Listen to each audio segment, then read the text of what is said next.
We can say our whole life is a test. For example, you mentioned now our wife and our children. These are the most dear things to us in our life, especially our children. They're the most precious, wonderful things we have in our life.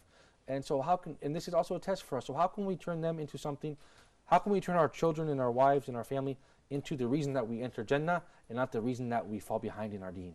Well, it's actually quite interesting, but we mentioned the story of Qarun earlier.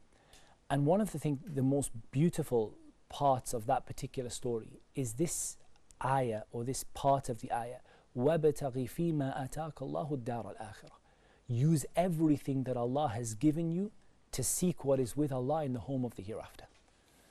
So whatever good Allah has given you, if your children become a reason for you to enter paradise, then that is the best you can get out of your children, for you and for them, to enter, to be for you and them to be a reason for you to enter into paradise. Likewise, if your family and the family structure and the family unit is something that is bringing you nearer to Allah, and it's something through which you seek the hereafter, the home of the hereafter with Allah, then for sure this is the best way to make use of the blessings Allah gives you. But if your family is the reason you move away from Allah, and the reason that you don't pray, and the reason that you don't practice as much as you want to practice, and I meet a lot of people in this situation where their family ends up being a reason why they are not practicing.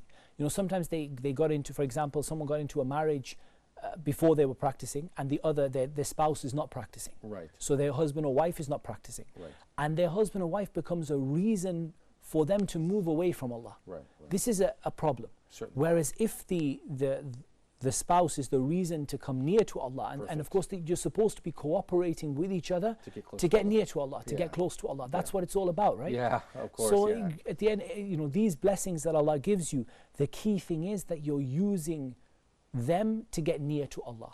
And if you're not using them to get near to Allah, then something has to change. And that doesn't mean that the marriage has to change, but there's something within you, the attitude, or something within the way that you deal with it.